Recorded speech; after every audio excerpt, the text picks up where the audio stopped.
अनंतकोटी ब्रह्मांडाचा नायक, अनादिकालचे पूजनीय दैवत आणि भक्तांचा आधार श्री गुरुदेव दत्त.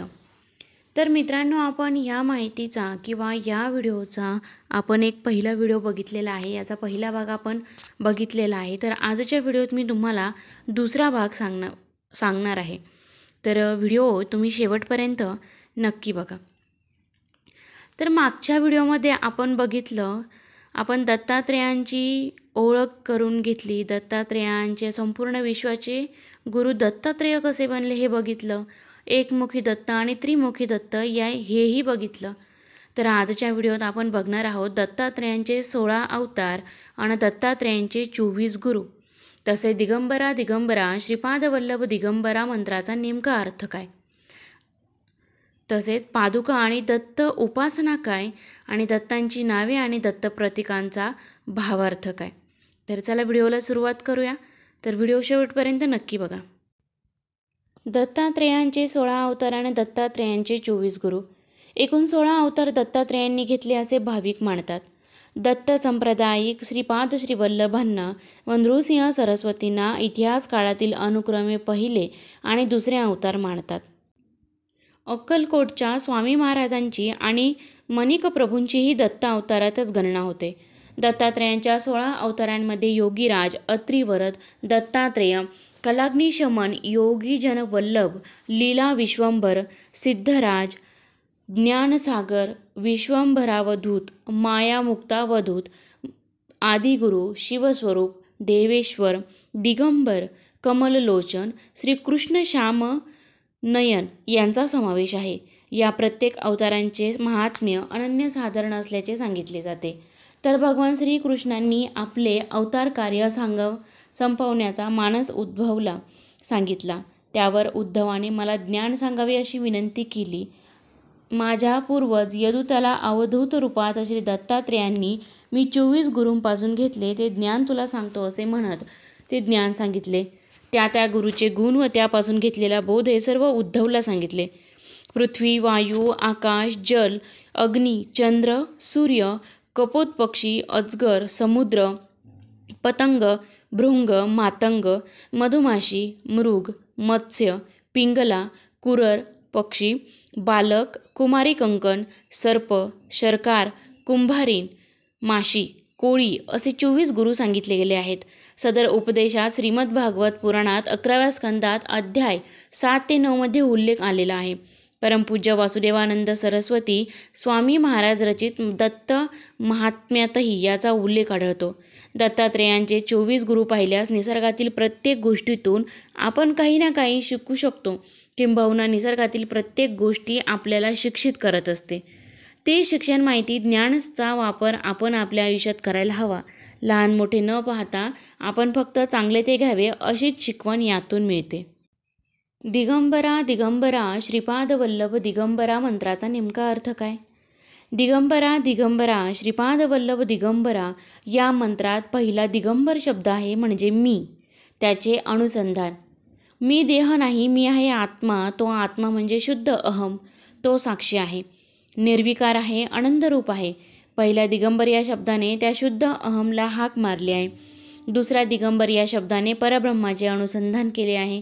आपल्या भोवती जे सर्वही विश्व दिसते आहे ते केवळ भासणारे आहे. वस्तुतः ते सर्व एकमेव भगवंतच आहे, परब्रह्मच आहे.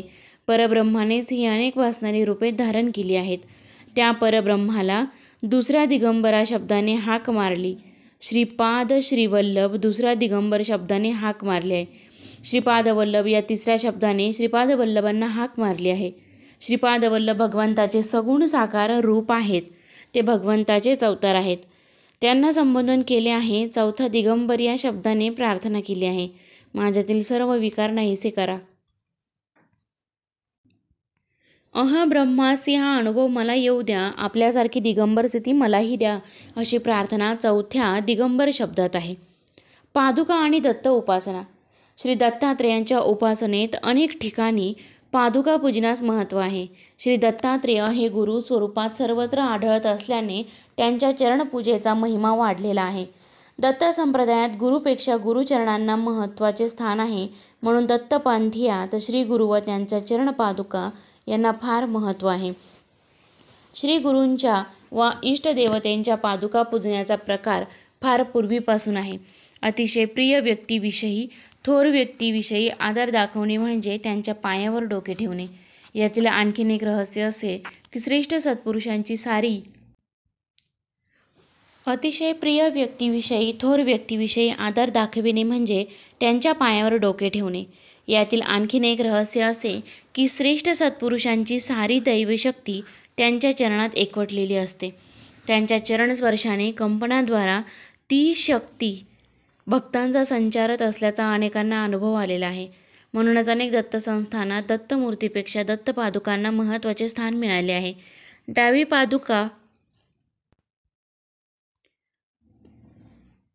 पादुका ही शिवस्वरूपी आणि उजवी पादुका ही शक्ती स्वरूप असते.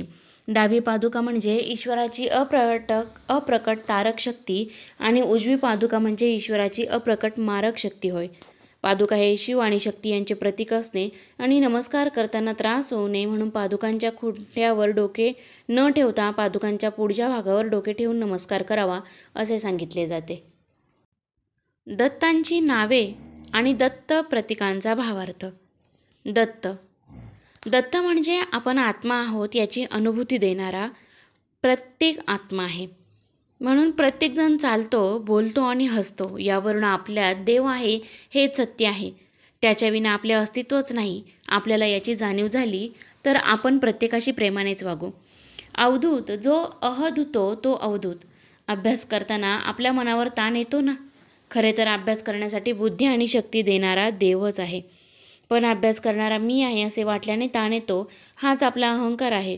दत्त जयंतीला आपण प्रार्थना करूया, हे दत्तात्रेया, माझ्यातील नष्ट करण्याची शक्ती आणि बुद्धी तूच मला दे. दिगंबर. दिग म्हणजे दिशा हेच त्याचे अंबर म्हणजे वस्त्र आहे असा. जो सर्व व्यापी आहे, ज्याने सर्व दिशा व्यापल्या आहेत तो दिगंबर.